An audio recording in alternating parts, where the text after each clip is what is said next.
성탄절은 뭐 늘 설교 패턴이 비슷하고요. 또 들었던 내용이 많기 때문에 특별히 제가 정성과 수고를 많이 드렸습니다. 어젯밤 뭐 11시에도 성령이 감동하시고 12시에도 1시에도 그래서 또 다듬어서 이렇게 아침에 이렇게 나왔고요. 오전 9시 때는 공식적으로 얘기할 수는 없습니다만 지금도 많이 나오셨어요. 그냥 몇 명이라 안 왔고 많이 나오셨는데 지금은 딱 맞게 오셨네. 숫자를 써보니까. 우선 세 가지를 말씀드리겠습니다. 1장 18절부터 21절까지 말씀드리면 우선 21절을 한번 보겠습니다. 21절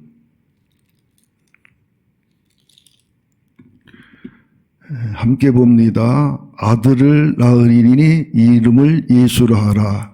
이는 그가 자기 백성을 그들의 죄에서 구원할 자심이라 하니라. 예수님의 이름은 하나님이 지어주셨는데 예수라 하라.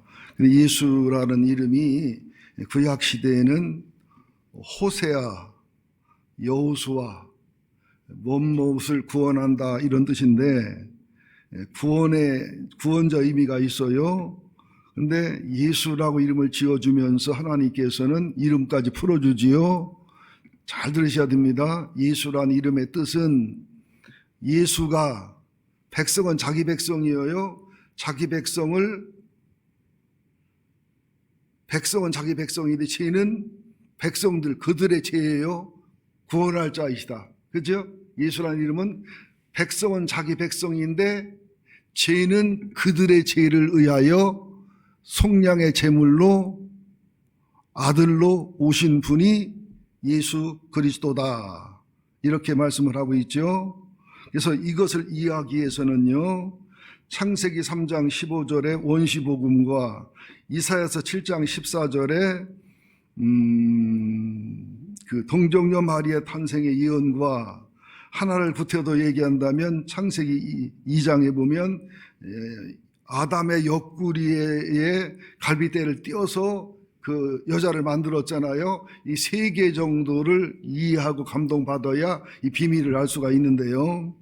첫째 창세기 3장 15절에서는 여기 보면 남자란 말이 없지요. 내가 너로 여자와 원수가 되게 하고 내 후손도 여자의 후손과 원수가 되게 하고 여자의 후손은 내 머리를 상하게 하고 너는 그의 발꿈치를 상하게 할 것이고 이게 복음의 핵심입니다. 왜 여자가 나오고 여자 후손이 나오느냐? 예수님은 사람은 사람이지만 죄 없는 사람이에요.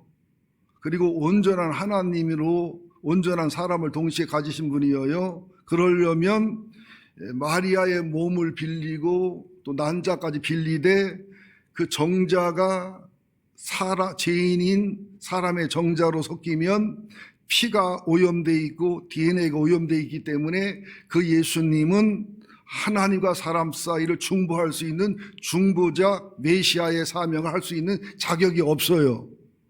부득불 여자의 후손으로 오셔서 동정녀 마리아를 통해서 하나님은 쪽에 하나님이고 사람 쪽에 사람인 이게 사람이며 동시에 하나님이신 모습으로 이 땅에 찾아오셔서 마귀는 예수님을 십자가에 달아 죽여서 모함해서 악한 자를 만들어 버리면 끝날 줄 알았는데 이게 예수님의 발꿈치를 사단이 물은 거예요. 예수님은 십자가에 죽으시면서 거룩한 보혈의 피를 흘리면서 뱀의 머리를 깨듯 사단의 머리를 깨듯 죄로부터 해방과 자유를 줘서 죄로 인해 권세를 가지고 있는 마귀의 머리를 깨고 그 다음에는 죽는 권세, 죽음의 권세를 가지고 있어 죽음을 협박하고 두렵게 하는 죽음에서 부활하신 그 권세로서 마귀의 머리통을 완전히 박살내 깨신다 이런 뜻입니다.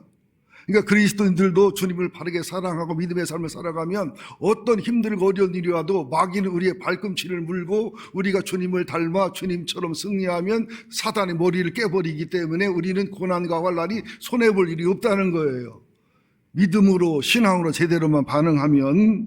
자, 그러면서 또 이사야 7장 14절에서도 주께서 친히 징조를 너희에게 주실 것이라 보라 처녀가 잉태하여 아들을 낳을 것이요 그 이름을 임마누엘이라 하리라.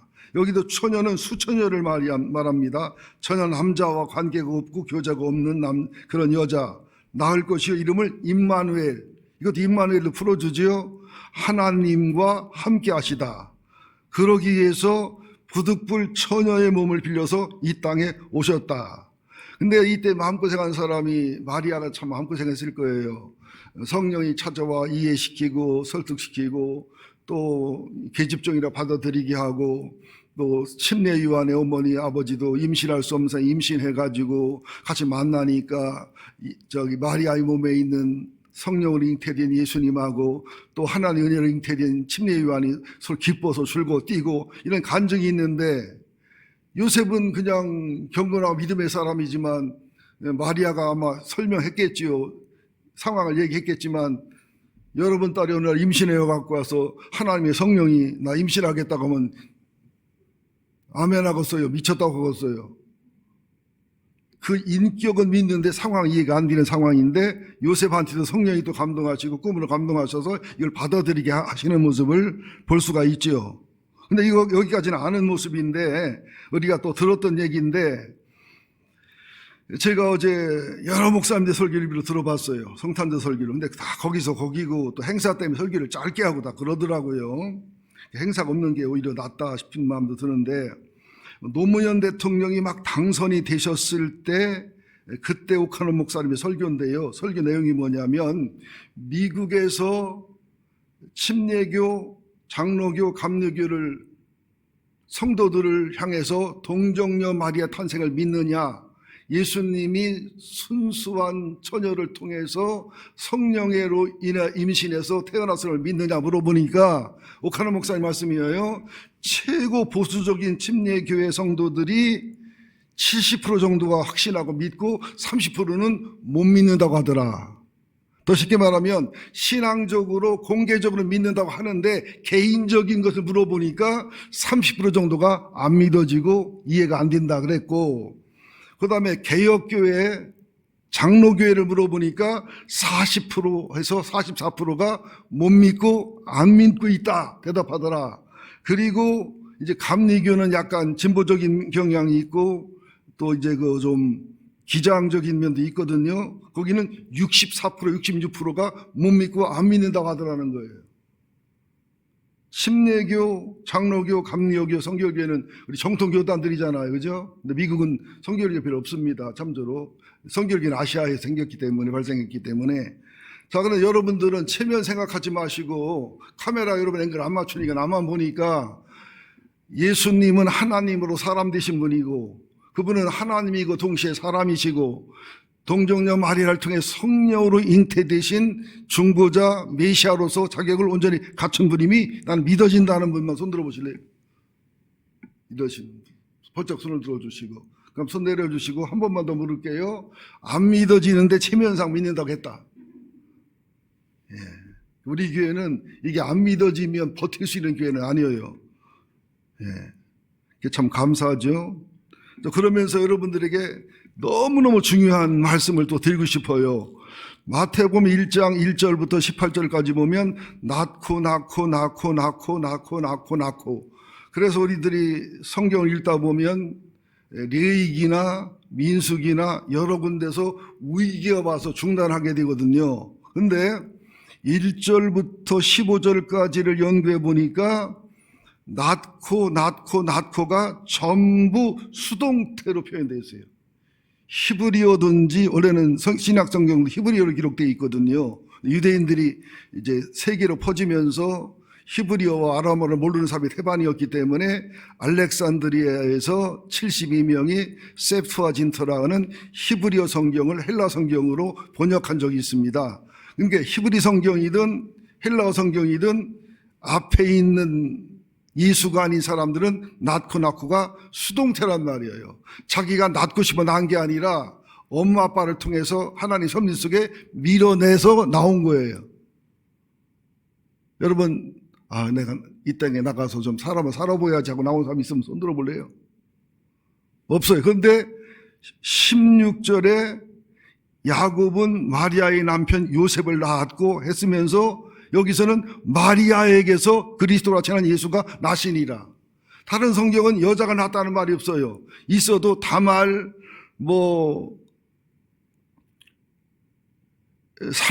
라합, 룻, 우리아의 아내 이렇게 여자를 통해 낳았을 때는 여자를 통해서 낳았다겠지만 남자가 낳았다는 표현이지 여자가 낳았다는 표현이 아니에요. 근데 16절만 여자인 마리아를 통해서 남편인 요셉은 상관없이 성령을 통해서 수동태가 아니라 능동태로 하나님이 사람 돼서 마리아의 몸을 빌려서 스스로 이 땅에 찾아오셨다. 이런 표현이라는 말이죠. 이거 굉장히 중요한 해석입니다. 그래서 이사야서 9장 6절에도 보면 한 아이가 우리에게서 낳았고 한 아들을 우리에게 주신 바 되었는데 그의 어깨에는 정사를 메었고 그의 이름은 기묘자라 모사라 전능하신 하나님이라 영존하시는 아버지라 평강의 왕이라 할 것이다.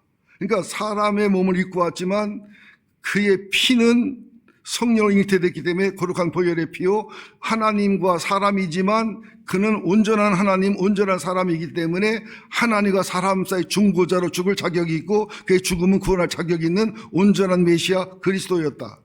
우리 같은 사람 10,000명, 1,000,000명 죽인다고 인류의 죄가 대속이 될까 안 될까요? 안 되지요. 오염만 더 되지. 자, 그런데 나는 이걸 연구하면서 어느 특수학교인데 복음을 가르치고 성경을 그대로 가르치고 레위기를 가르칠 때는 양과 염소와 소를 잡아서 제사를 시키 드리는 이 일을 10년 동안 한 교수님이 강의를 하는데 한 55분 1시간 강의를 제가 12시간 1시에 들었어요. 전부 이미 알고 있던 내용이 내가 설교했던 내용인데 또 한 번 들을 때 충격이 되는 게 6단계가 있는데 집에서 키운 흠없는 소나 양을 데리고 와야 되는데 예루살렘이나 주변 사는 사람들은 쉽게 오지만 거리가 있는 사람 단이나 브엘세바는 끌고 오는 것 자체가 힘들고 어렵대요. 오다가 흠이 나면 또 다시 집에 가서 또 온전한 걸로 바꿔 와야 되는 대가를 치르는 끌고 오는 것부터 어렵고요. 그 다음에는 뭐냐, 이제 이것을 제사를 드리느냐, 이것을 이제 고기를 먹으려고 도살하느냐의 차이는 소 머리에다가 안수를 하면 제사가 되고 안수를 안 하면은 도살이 되는 거예요. 잡을 먹을 고기를. 안수는 뭐냐, 내 죄와 내 악을 다 이 소에게 양에게 그죠? 전가한다는 거예요. 전가. 그러니까 우리 그리스도인들이 회개할 때마다 예수의 피를 의지하고 예수의 십자가 의지하는 것은 은혜고 사랑이고 믿음이지만 엄청 잔인한 거라는 거죠. 예수가 또 한 번 죽으라는 소리고 예수가 또 한 번 고난을 당한다는 얘기고 또 한 번 예수의 고난과 고통을 의지한다는 얘기라는 거죠. 제가 이렇게 무섭다는 거예요. 근데 그 교수님이 10년 동안 소를 잡았는데 한 번에 죽는 수는 별로 없대요. 아주 전문가들은 미간에 있는 우표만한 고붓을 정확하게 망치로 치거나 정확하게 손으로 찍으면 죽는데 그런 사람은 1,000명에 하나도 드물다는 거예요. 근데 미간을 칠 때는 칼이나 꼬챙이를 주고 심장을 찌를 때도 칼이나 꼬챙이를 주는데 둘 다 징그럽기는 마찬가지래요. 심장을 찌르면 한 번에 심장 찌르는 없대요. 빠르면 7번째, 4번째 기록이 9번, 10번을 찍다 보면 심장을 한 번 찍힌 황소가 두 번째도 참아야지 하고 찍으라고 대주고 있을까요? 펄펄 뛸까요? 펄펄 뛰면은 그 심장을 찢으려고 하다 보면 9번, 10번, 20번으로 쑤셔대면요. 소가 뛰고 울고 피바다가 된다는 거예요. 그렇게 예수가 비참하게 죽었다는 것을 상징으로 보여주는 거라는 거죠. 근데 미간을 통해 잡을 때는 여기 한 번 안 찍히니까 여기 찍었다가 여기 찍었다 하는데 이상하게 7, 80%, 90% 이상의 사람이 미간을 향해 그냥 이렇게 찍는 게 아니잖아. 이렇게 찍어대다 보면 눈을 찍어버린대요. 눈을 찍으면 소가 본능으로 이쪽이 아프니까 이거 돌려대서 그 다음에는 이쪽을 찍는데요. 양쪽 눈이 다 찍히고 얼굴이 엉망이 돼서 나중에 죽을 때는 눈 다 터지고 얼굴이 다 엉망이 된 상태에서 죽는다는 거예요. 그걸 보면 여학생들 기절을 한답니다. 그리고 남자들은 트라우마로 엄청 고생을 한대요. 이게 주님의 십자가의 죽음이었다는 거예요. 이게 십자가의 아픔이었다는 거예요. 예수님은 이렇게 죽고 부활하려고 하나님이 스스로 아기로 몸에 인간의 몸으로 오셔서 멸시와 천대를 받으시며 이 땅에 오셨다는 거예요. 성탄절이 기쁘고 즐거운 날이지만 하나님 쪽에 예수님 쪽에서 되어보기를 하고 그분의 마음을 공감을 하고 그분의 마음을 가진다면 너무너무 아프고 힘든 날이고 슬픈 날이라는 거죠. 그래서 예수님께서 겟세마네 동산에서 이 잔을 안 마실 수 없냐 했던 게 비겁해서가 아니라 우리와 똑같은 육체로 우리가 당하는 것과 똑같은 것과 같은 고난을 당하는 것이기 때문에 예수님이 십자가에 못 박힌 것은 내가 여기 계신 분들이 십자가에 못 박힌 것과 똑같은 정신적, 심리적, 육체적 고통이었다는 거예요. 오직 사랑 하나 때문에, 오직 주님에 대한 순종 하나 때문에 그 일을 당했다는 거죠. 그 다음에는 꼭 가죽을 벗기는데 잘 안 벗겨진대요. 우리는 TV나 영화를 보면 수술을 벗기잖아요. 그건 전문가 얘기지 안 벗겨진답니다. 우리들이 주님 앞에 함께 죽고 저 함께 살아야 되는데 우리들의 자아의 껍질을 벗겨야 되잖아요. 우리의 교만의 껍질을 벗겨야 되잖아요. 근데 벗겨져 안 벗겨져요. 뱀 껍질이 벗어져야 뱀이 성장하거든요. 우리도 항상 자아의 껍질이나 교만의 껍질이나 이 껍질이 벗겨지는 것만큼 성장하게 되어 있습니다. 성장할 때마다 성숙할 때마다 성장통이 있어요. 시험이 클수록 시험이라기보다 성장통으로 보면 좋아요. 내가 성장하기 위해서 껍질을 벗어야 또 성장하는 것이거든요. 그 다음에는 각을 떠요. 다 잘라내야 돼요. 내 인생을 조각내야 되고 내 삶을 조각내야 되고 내 삶을 분석해야 되고 내 삶을 주님 앞에 드러내야 되고 그 다음에는 그때 가서 불에 씻어 제사를 드리는 거예요. 근데 이 단계를 5단계를 본인이 하게 돼 있고 마지막 제사 드릴 때 불에 태우는 것만 제사장이 하게 돼 있다는 거죠.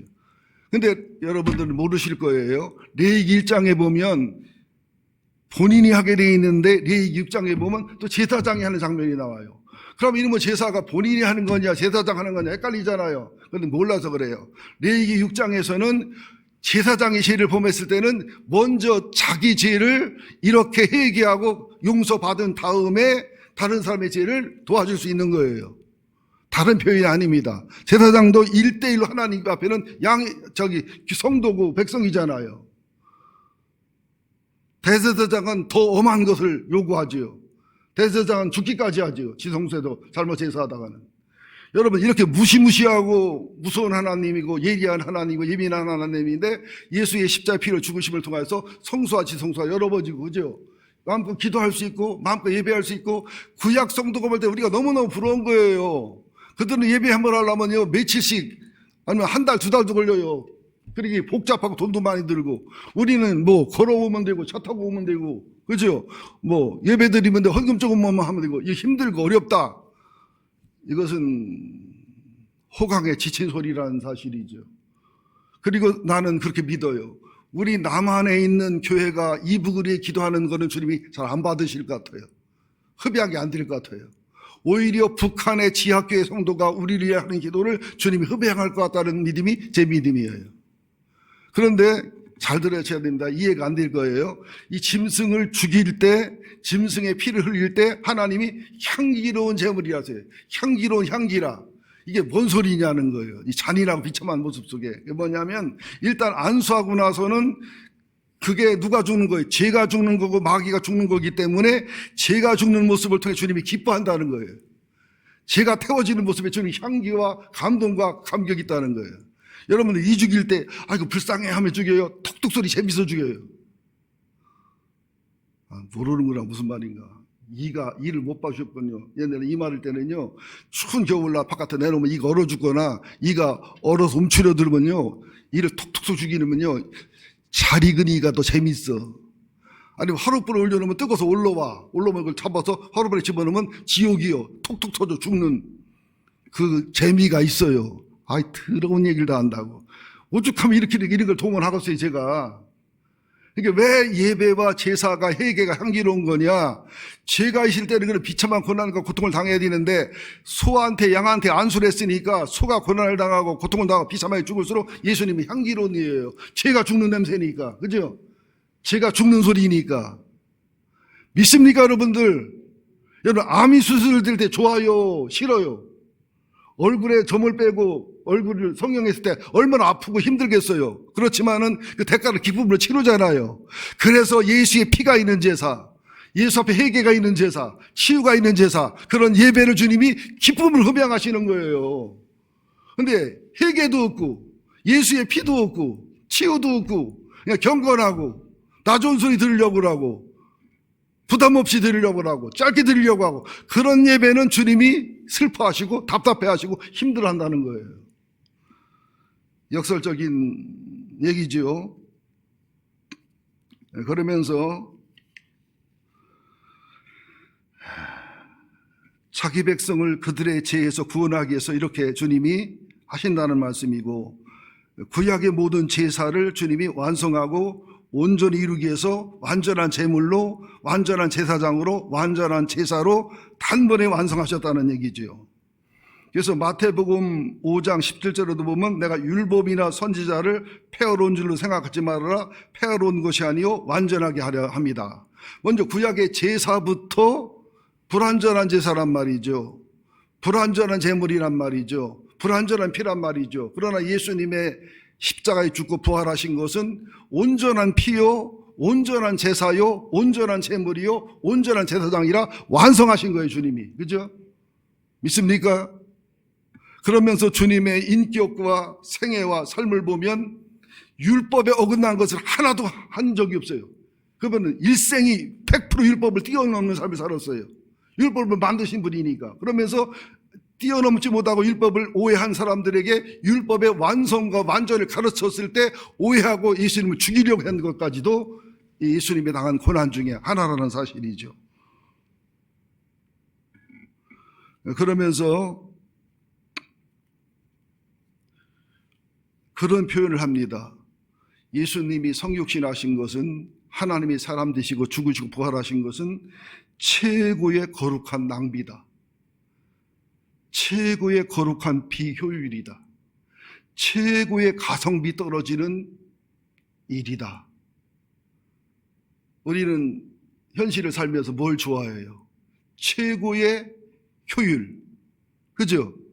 최고의 가성비, 최고의 낭비가 아니라 최고의 절약 속에서 최고의 이물을 남겼을 때 좋아한단 말이죠. 기업이나 사업이나 인간의 삶은 그걸 또 소홀히 여기면 안 됩니다. 또 그리스도인이라도 그것을 소중히 여겨야 되지만 거기에는 적당한 희생과 비효율과 또 거룩한 낭비가 섞여야 그 기업이 건강한 기업이죠. 근데 교회는 어때요? 효율이 최고예요? 거룩한 비효율이 중요해요, 교회가? 여러분, 성탄절을 맞이해서 물어봅시다. 교회가 효율이 중요해요? 예수님의 사랑과 하나님의 사랑과 그분이 낮아지심과 희생하심을 생각하면 거룩한 비효율이 바로 교회는 은혜라는 거죠. 우리 교회는 다른 교회에 비해서 훨씬 성숙하고 훨씬 아름답게 강제로 반강제로 억지로 담임 목사가 그러기 때문에 할 수 없이 따라온 경향도 있지만 한 교회예요. 최대한 거룩한 비효율을, 교회가 힘들고 어려워도 거룩한 가성비의 손해를, 거룩한 낭비를 우리는 수없이 많이 해왔고, 우리 교회만큼 그런 교회는 드물고, 또 제 목회도 참 바보 같고 효율이 떨어지고 목회가 안 되기도 하고 여러 가지 판단과 비난이 있지만 그게 예수의 본질의 목회고 성탄절의 정신이라는 사실을 알으라는 거죠. 여러분 한번 생각해 보세요. 하나님이 거룩한 효율을 따지면 나 구원 받아야 돼요? 구원 받을 수 없어요? 근데 하나님 앞에 효율적인 인간이요? 비효율적인 인간이요?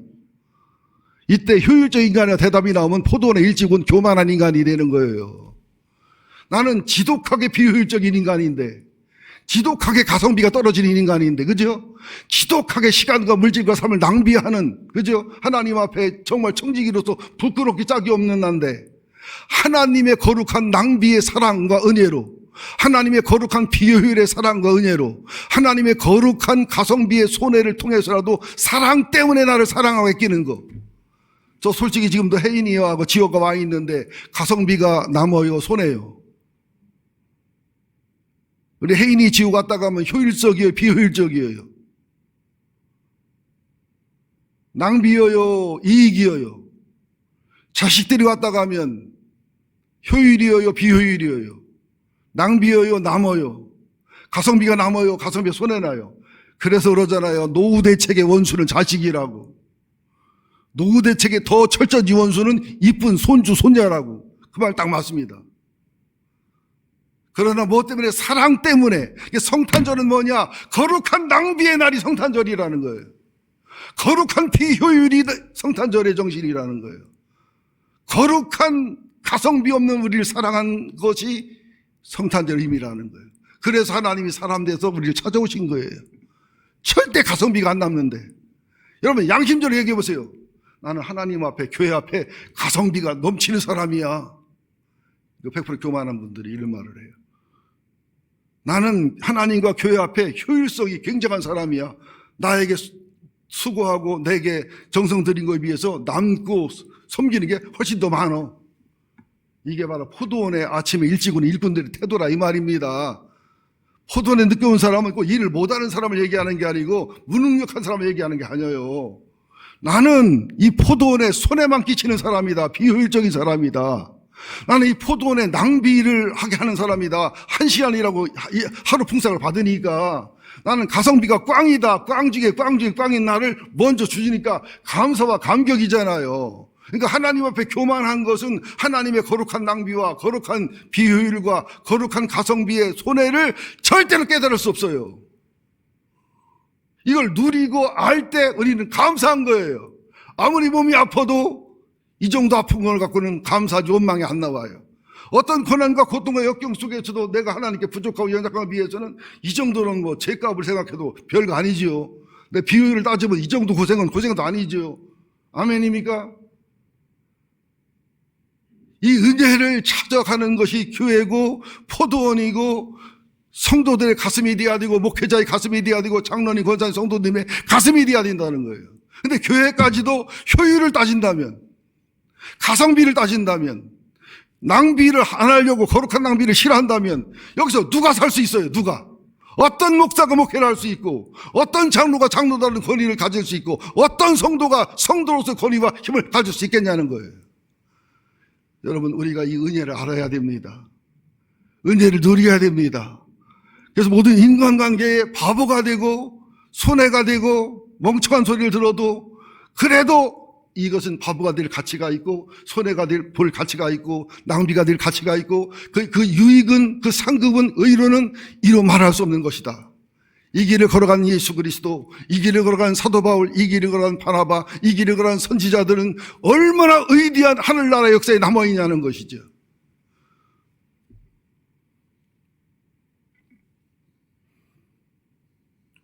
그러면서 하나님이 사람 되신 것은 위에 계신 하나님이죠. 지켜보시고 아시는 하나님. 그러나 하나님 사람 되신 것은 옆에 오신 예수님. 그러나 성령으로 강림하신 것은 내 안에 계신 하나님, 하나님 안에 있는 나. 그러다 보니까 예배당, 교회, 성전 개념이 생기면서 예수가 성전이었다가 나중에는 성령이 내 안에 내가 성령 안에 가니까 나도 성전이 되어가는 신앙. 예배당의 신앙, 교회 신앙, 성전의 신앙, 예수가 성전의 신앙, 내가 예수 안에, 예수가 내 안에 있는 내가 성전의 신앙. 여기까지 가는 것이 성탄절의 정신임을 나는 그렇게 믿습니다. 필립이 한시의 놀라우신 하나님의 은혜라는 책을 보시면 상당히 도움이 되실 거예요. 놀라우신 하나님의 은혜. 또 C.S. 루이스가 쓴 참 어려운 책이지만 그 은혜, 하나님의 은혜에 대한 책이 있습니다. 예, 두 번째로 마태복음 1장 22절을 보겠습니다. 아까 봤지만 마태복음 1장 22절 시작. 이 모든 일이 된 것은 주께서 선지자로 하신 말씀을 이루려 하심이니 이르시되. 자, 예수님의 마음은 하나님의 뜻을 이루는 거예요. 내 뜻을 이루는 게 아니에요. 예수님의 일생은 하나님의 구약의 예언과 하나님의 섭리를 이루는 것이 그분의 온전한 목적이었어요. 그래서 겟세마네 동산에서 가룟 유다가 배반할 때 베드로가 칼춤을 출 때에 책망하면서 만약 이렇게 행동하면은 안 된다, 말씀이 이루어지겠냐, 내가 12천사장을 불러서 이 가룟 유다를 죽이고 이들을 멸하고 내가 안 죽고 안 잡힐 권세가 없는 줄 아느냐, 그렇게 되면 예수가 기도하다가 잡혀가리란 성경이 어떻게 이루어지겠느냐. 성경을 이루기 위해서 그 배반을 받아들이고 성경을 이루기 위해서 기쁨으로 잡혀가는 예수님의 모습, 하나님의 섭리를 이렇게 생명처럼 여기고 하나님의 뜻을 기중히 여기는 아름다운 모습을 봐야 된다는 것이죠. 우리가 신앙생활을 할 때 내 뜻을 이루려고 하느냐, 내 자아를 이루려고 하느냐, 내 생각을 이루려고 하느냐, 내 의견을 이루려고 하느냐, 왜 쌈나느냐, 하나님의 말씀을 이루기 위해서, 하나님의 거룩한 낭비와 허비를 위해서, 거룩한 비효율을 위해서, 거룩한 가성비의 손해를 위해서 예수의 정신을 가지면 싸울 일이 없어요. 서로 낮아지려고 하는데, 서로 섬기려고 하는데, 서로를 세우려고 하는데 왜 싸워요? 내 생각, 내 경험, 그죠? 내 뜻, 이게 되면은 기쁘고 안 되면 화가 나고 속상하고 그래 주로 싸우는 거 아닙니까? 더도 말고 둘들 말고 대림절 기간이라마 이나마 이런 예수의 거룩한 허비와 낭비, 거룩한 비효율성, 거룩한 가성비의 손해, 거룩한 낭비, 이 속에 숨은 사랑, 이 속에 숨은 사단을 이기는 비밀을 터득했으면 참 좋겠습니다. 뭐 구약에 예언된 건 뭐 수백 가지가 넘으니까는요.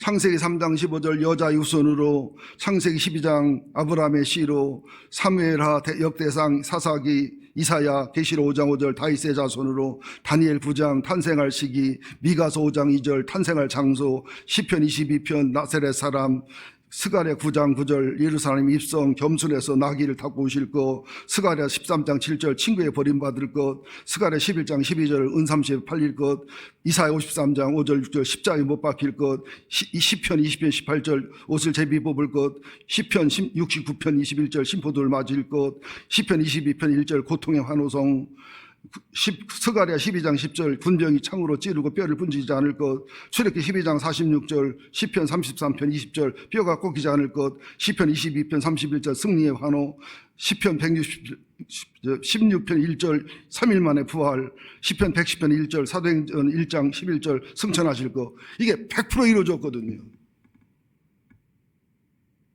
자, 그러면서 굉장히 중요한 부분이니까 좀 귀를 쫑긋하게 들으세요. 선지자로 하신 말씀은, 예언은 진리입니다. 하나님의 뜻입니다. 하나님은 선지자들을 통해서, 시편을 통해서, 모세오경을 통해서 구세주의 예언을, 구세주의 동정녀 마리아 탄생을, 성육신을 예언했는데요. 그건 불가피한 거라고 앞서 말씀드렸습니다. 마태복음 26장 54절에도 보면 가룟 유다의 배반을 향해 칼춤을 추는 베드로에게 내가 만일 그렇게 하면 이런 일이 있으리란 성경이 어떻게 이루어지리요 그랬고요.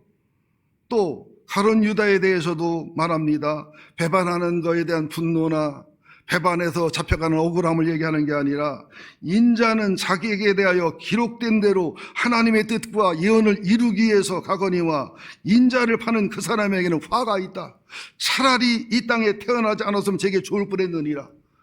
이 성경을 이루고 말씀을 이루려는 사랑과 악하게 쓰이는 유다를 향한 아픔의 사랑, 그리고 유다를 연구해 보면요, 예수님이 7번에서 10번 정도 회개할 기회를 주십니다. 그 짧은 시간에 여러 번 기회를 주십니다. 끝내 안 받아들이죠. 또 누가복음 24장 13절에서 35절에 보면 엠마오로 내려가는 제자들을, 그리고 예수님이 부활했다고 하는 소식을 듣고 베드로도 빈무도 보고 오고, 또 뭐 여자들 얘기 듣고 허탄한 데 듣고 엠마오로 내려갔다가 예수 만난 제자들이 오고, 그러면서 여전히 의심하고 있는 그 제자들에게, 그리고 엠마오로 내려간 제자들이 하신 말씀이에요. 누가복음 24장 13절에 35절 중에 25절, 이르시되 미련하고 선지자들의 말한 모든 것을 마음에 더디 믿는 자들이요. 26절, 그리스도가 이러한 고난을 받고 자기 영광에 들어가야 할 것이 아니냐 하시고, 27절, 이에 모세와 선지자의 글로 시작하여 모든 성경에 쓴 바 자기에 관한 것을 자세히 설명하시니, 엠마오로 내려간 두 제자 하신 말씀, 가슴이 뜨거워졌다 그랬어요. 그들이 또 찾아가서 11명의 제자를 만나 13명이 모여 있는 곳입니다. 정확하게 말하면 누가복음 24장 44절에 보면 또 이르시되 너희와 함께 있을 때에 너에게 말한 바 곧 모세의 율법과 선지자의 글과 시편이 나를 가리켜 기록한 모든 것이 이루어져야 하리라 한 말이 이것이라. 지난주에 설교했죠 제가요. 45절에 이에 그들의 마음을 열어 성경을 깨닫게 하시고 또 이르시되 이같이 그리스도가 고난을 받고 제3일에 죽은 자 가운데 살아날 것과 또 그의 이름으로 제3을 받고 얼마 못 뛰어서 모든 족속에게 성령이 임할 것이 기록되었으니 너희는 이 모든 일의 증인이라. 볼지어다 내가 아버지께서 약속하신 것을 너희에게 보내리니 너희는 의로부터 성령을 입힐 때까지 이 성에 거하라 하시니라. 얼마나 성경의 원리에 맞고 얼마나 영혼을 깨닫게 하시고 얼마나 현실적이고 실제적이고 주먹에 줘주시는 하시는 말씀이냐는 거죠. 여러분들 지금 성경 통독을 제대로 하시거나 매일 성경 규칙을 제대로 하시거나 성경 통독을 하시면서 성경 통독반에 가서 나누시는 분들은 대부분 그런 고백을 해요. 성경이 이렇게 재미난 줄 몰랐다. 성경이 입체적으로 서로 작용해서 이게 도움이 된다. 새로운 걸 깨닫게 된다.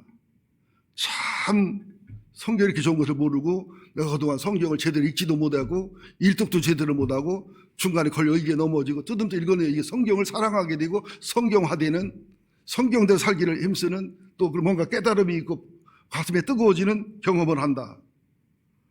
여러분들 예수님은 그냥 그렇게 오신 분이 아니라 하나님의 섭리와 계획대로 구속사의 계획대로 오셔서 완전히 완성하신 분임을 믿으시기를 예수 이름으로 축원드립니다. 마지막입니다. 여기 23절을 볼까요? 마태복음 1장 23절 시작. 보라 처녀가 잉태의 아들을 낳을 것이요 그의 이름은 임마누엘이 하리라 하셨으니 이를 번역한즉 하나님이 우리와 함께 계시다 함이라. 하나님 때도 함께 계시잖아요. 예수님도 함께 계시고 성령도 함께 계시고 근데 그 기능과 함께함의 차이가 미세하게 따릅니다. 하나님 하는 것은 위에 계신 하나님 지켜보시고 기도를 들으시고 훈명하시고 때가 되면 천사들 보내시는 하나님 그야 그렇죠. 그런 하나님이죠. 근데 예수님은 어떤 하나님이에요? 우리 옆으로 찾아오셔서 하나님을 보여주시고 하나님을 증거하시고 율법을 완성하시고 우리와 동행하시는 만져볼 수 있고 볼 수 있는 하나님을 보기를 원하는 사람은 예수를 통해 하나님을 볼 수 있는 그런 분이시죠. 믿습니까? 그래서 요한복음 1장 1절에서 4절 보면 태초부터 있는 생명의 말씀에 관하여는 예수를 말하는 거예요. 우리가 예수에게 들었고 예수를 눈으로 봤고 예수를 자세히 보고 우리의 손을 만졌고 사도 요한은 예수님 품에 안기기까지 했잖아요. 예수님의 12 제자들은 주님하고 손도 만졌고 그죠? 품도 만졌고 숨소리도 들었고 이 생명이 이렇게 나타나신 바 된지라. 이 영원한 생명을 우리가 보았고 증언하여 너에게 전하는 것이니 아버지와 함께 계시다가 우리에게 나타내신 바 된 자이시니라. 3절 우리가 보고 들은 바를 너에게도 전하면 너희로 우리와 사귐이 있게 하려 함이니라. 우리의 사귐은 아버지와 그 아들 예수 그리스도와 더불어 누림이라. 우리가 이것을 쓰는 것은 우리 기쁨이 충만하게 하려 함이니라. 그러니까 임마누엘 되신 하나님은 우리와 가까이 되시고 함께 계시기 위해서 또 우리들이 하나님을 보고 싶은 열망이 있거든요. 여러분 전도할 때 사람 되게 뭐라고 말해요? 천국 지옥 보여주면 믿을게. 하나님 보여주면 믿을게. 그 말 하잖아요. 그런데 예수님이 인간이 볼 수 있는 유일한 분이 예수님이에요. 왜냐하면 여러분 보세요. 모세가 출애굽기 33장에 보면 40년 동안 하나님과 대화를 하고 친구처럼 지냈어요. 근데 한 번도 예수님의 본 모습을 본체를 본 적이 없어요. 여러분 컴퓨터로 채팅을 하거나 펜팔 하거나 하는데 너무너무 글이 좋고 너무너무 이해와 공감이 잘 되는 사람은 보고 싶어요? 안 보고 싶어요? 보고 싶잖아요. 근데 보면은 큰일 나죠. 그 다음 일은 점점점이니까. 이게 예수님이 뭐라고 말씀하느냐. 하나님이 출애굽기 33장 18절이죠. 하나님이 이렇게 말씀해요. 하나님이 모세의 요청을 부드럽게 거절하는데 거부하는 게 아니에요. 하신 말씀이 또 가라사대 내가 내 얼굴을 보지 못하리라 나를 보고 살 자가 없음이니라. 출애굽기 33장 20절이 무슨 말이냐면 모세가 예수님의 어떻게 보면 하나님의 수건 쓴 모습, 하나님의 일부 형상, 구름으로 가려진 모습, 변화산에 변화된 모습처럼 일부분을 보여줘서 대화하고 지시를 받았어요. 근데 백성들은 이것까지 두렵고 공포스러워서 우리에게 직접 나타나지 말고 모세를 통해 말씀하라고 했어요. 근데 모세가 그 하나님이 궁금하고 사랑하니까 직접 보고 싶다고 할 때 너 나 보면 죽어. 그러니까 여러분, 모세가 하나님 보면 죽을 정도면 우리는 어떻게 될까요? 그러니까 하나님 보는 제일 좋은 방법은 뭐예요? 오늘 죽어요. 죽어서 낙원에 가시고 천국에 가시면 육체가 영혼이 갈리면은 아무 지장 없이 볼 수가 있어요. 육체는 죄로 인해 죽을 것이나 영은 의로 인해 살 것이니라. 이 비밀이거든요. 그러니까 그러죠. 하여튼 예수쟁이 말쟁이여 하나님 못 보여주니까 줬다 이런 말한다고. 여러분, 하나님 보고 살 자가 없다니까는요. 여러분, 밤에 가다가 귀신만 봐도요 몇 달 동안 정신이 없어요. 여러분, 정말 신비체험 한번 해보실래요? 그 충격이 얼마나 큰가? 주일마다 교회 오면 막 천사가 나타나고 여러분 속에는 마귀가 있는 대로 다 나타나가면 살거서 못 살거서. 어느 집에 갔더니 조상신이 나타나서 창문을 열고 본데 무서워서 못 살겠다는 거예요. 죽은 남편이 죽은 모습 그대로 막 찾아온다는 거예요. 내 속에 있는 마귀가 속에서 나온대요. 저녁 12시 1시가 되면. 뭐 반은 미쳐 죽으려고 하더라니까는. 예배하고 안수하니까 그게 사라지더라고요. 여러분, 우리는 영적으로 약합니다. 힘이 연약합니다. 다니엘도 죽은 자처럼 됐다고 그랬거든요. 그래서 성막을 건축하고 성전을 건축한 것이 거기서 임재와 기름 부부로 만나준다는 하나님의 뜻이지요. 자, 요한복음 1장 18절도 보면 본래 하나님을 본 사람이 없으되, 얼굴과 얼굴을 맞대어 대면한 사람 없으되 아버지, 하나님 아버지 품속에 있는 독생하신 하나님이 나타내셨느니라. 또 요한복음 1장 14절이죠. 말씀 하나님이신 예수님이 육신이 되어 우리 가운데 거하심에 우리가 그 영광을 보니 아버지의 독생자 영광이요 은혜와 진리가 충만하더라. 그러니까 영혼이 맑고 밝거나 정상적 신앙을 가진 사람이 예수를 만나고 예수를 만지고 예수님과 교제하면 하나님으로서 사람으로 바뀌어진, 사람이 볼 수 있는 하나님은 예수님이 유일하다는 사실을 안다는 거죠. 로마서 요한복음 14장에도 보면 빌립이 뭐라고 말해요? 주님, 그분이 계산적인 분이거든요. 맞아 떨어져 믿는 분이니까 이 말 저 말 하지 마시고 하나님을 직접 보여주세요. 예수님은 하나님을 보시고 당신이 하나님이라 뭐요. 그때 예수님 뭐라고 말해요? 내가 3년 동안 너희와 함께 있었다. 나를 본 자는 아버지를 봤는데 왜 또 보여달라고 하느냐? 예수님을 보고서 하나님을 모르겠다고 또 다른 하나님을 보여주면 그때는 마귀가 나타납니다. 뭐처럼? 발람의 기도처럼. 갈까요 말까요? 가지 말라고 그랬잖아요, 하나님이. 그래서 더 많은 돈과 더 많은 고관 대작이 오니까 기도해보니 하나님이 가긴 가되 저주하지 마라. 이거는 두 번째 기도는 마귀의 소리입니다. 나귀 타고 갔더니 나귀가 칼 들고 빼드는 천사를 보잖아요. 근데 발람은 돈이 눈이 멀어서 못 보니까 말을 안 듣고 이리 뛰고 저리 뛰니까 막 투드러 패니까 나귀가 말을 해요. 여러분, 강아지가 말할 때는 여러분이 얼마나 답답한지 알아야 돼. 여러분 집에 고양이가 말을 할 때는 여러분 깨달으셔야 돼. 내가 언제 당신 말 안 듣느냐고 하면서 막 대들잖아요. 그때 하나님이 눈을 열어서 발람이 보니까 천사가 칼을 빼들고 있어. 나귀가 한 발짝 더 갔으면 죽었어요. 나귀를 팰 게 아니라 나귀야 미련한 나를 살리라고 네가 나한테 맞았구나 고맙다 이랬어야 된단 말이죠. 아니 여러분, 이것을 그냥 설교로 말로 듣지 마시고 하나님의 대언의 영으로 들으시기를 예수 이름으로 축원드립니다. 여러분들도 이제 설교를 평가하시고 설교를 판단하시고 설교 태도를 점수 놓겠지만 나도 여러분 설교 듣는 태도 다 점수 나요. 다 평가해요. 여러분 돋보기로, 나는 전자현미경으로. 요한복음 1장 29절에도 뭐라고 말합니까? 침여인의 제자들이 와서 뭐 예수님 이런 질문 저런 질문 하니까 주님이 밑도 끝도 없이 와서 봐라.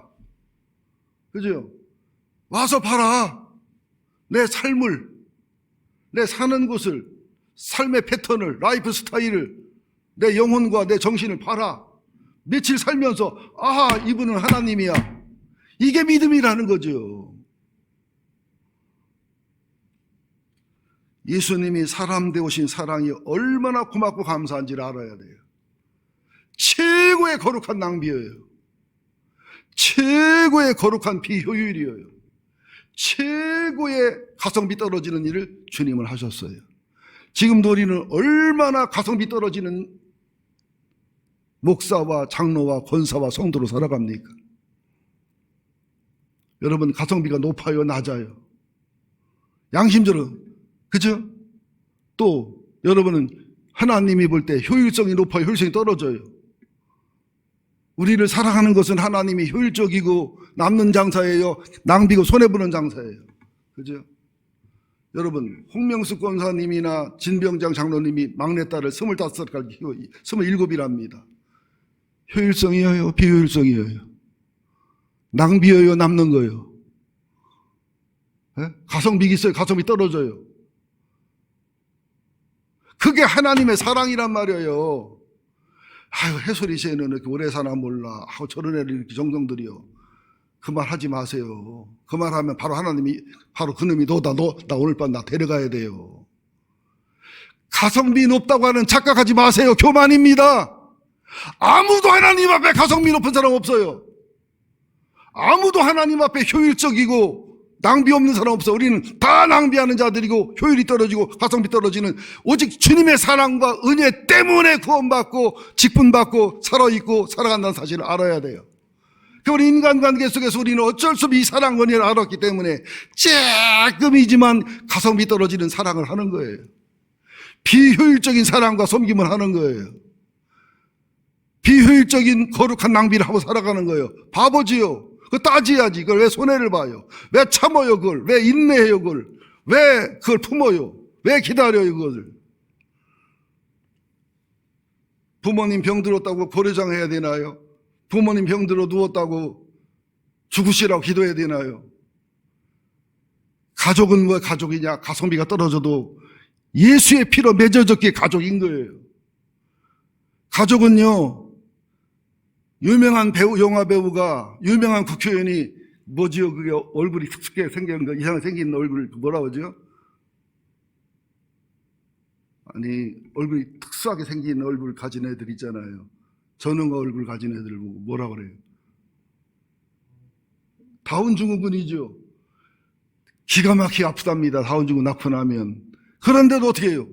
가성비가 떨어지고 비효율이고 낭비고 손해고 체면 떨어지지만 내 새끼라 데려다녀요. 내 새끼라 사랑해요. 내 피로 맺어졌기 때문에 버릴 수 없는 거예요. 이게 하나님의 사랑입니다. 이 성탄절을 맞이해서 우리 교회가 은혜가 있어야 됩니다. 이런 거룩한 낭비와 거룩한 사랑이 있어야 됩니다. 아무쪼록 주님의 마음을 아는, 주님의 마음을 품는, 기업은 기업의 정신이 있어요. 기업은 기업의 목적이 있어요. 그러나 한국 교회는, 우리 교회는, 우리 성도들은 아기 예수로 오신 예수님의 그런 사랑과 그런 거룩한 낭비와 가성비 없음과 거룩한 비효율을 가슴에 품고 이 사랑으로 충만하시면서 이 사랑을 품어갈 때 일생에 한 명이라도 살려낼 거예요. 한 사람이라도 세우고 치료할 거예요. 한 사람이라도 예수를 바르게 알게 할 거예요. 여러분들, 큰 교회에서 가성비 남는 거룩한 낭비가 없는 대형교회 이런 목사님하고 최일도 목사님처럼, 꼭 최일도 목사님만이 아니지만 그런 목사님처럼 가성비 떨어지는, 낭비만 하는, 손해만 되는, 도움은 안 되고 헌금은 안 하고 끊임없이 요구하고 원망하는 이들을 품고 살아간 목사님하고 하늘나라가 같을까 틀릴까요? 옥하는 목사님 자기 입으로 하신 말씀이에요. 나는 대형교회에서 대접받고 사랑받고 존경받고 난 다 받고 누린다. 그러나 나는 최일도 목사님을 볼 때마다 부끄러워 견딜 수가 없다. 그렇게 거룩하고 위대한 분을 나는 비교하지 말아라, 나를. 나는 부끄럽다. 겸손해 하신 말씀이지만 여러분, 성탄절의 정신을 가슴에 품읍시다. 아기 예수를 한번 만나보십시다. 기도하겠습니다.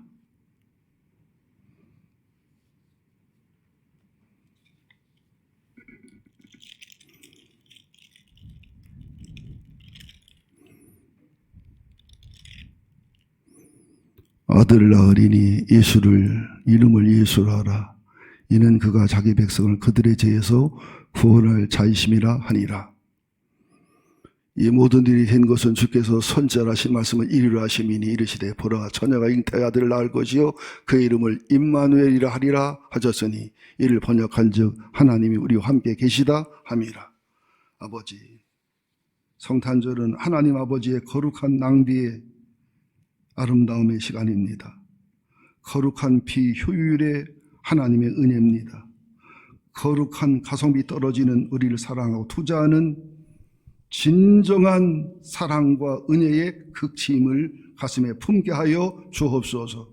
내 주변에 가성비 떨어지는 사람들, 내 주변에 낭비만 있고 손해만 있는 사람들, 내 주변에 효율성이 없고 비효율적인 사람들을 사랑할 때 예수 사랑이고 예수 정신이고 성탄절의 의미인 것을 믿습니다. 성탄절을 성도가 기뻐하기보다 상상하고 기업하는 사람이 훨씬 기뻐하는 시대를 살아갑니다. 주여 우리들에게 그리스도의 정신과 그리스도의 마음과 아기 예수의 정신과 마음을 부어 주시옵소서. 예수님의 이름으로 기도합니다. 아멘.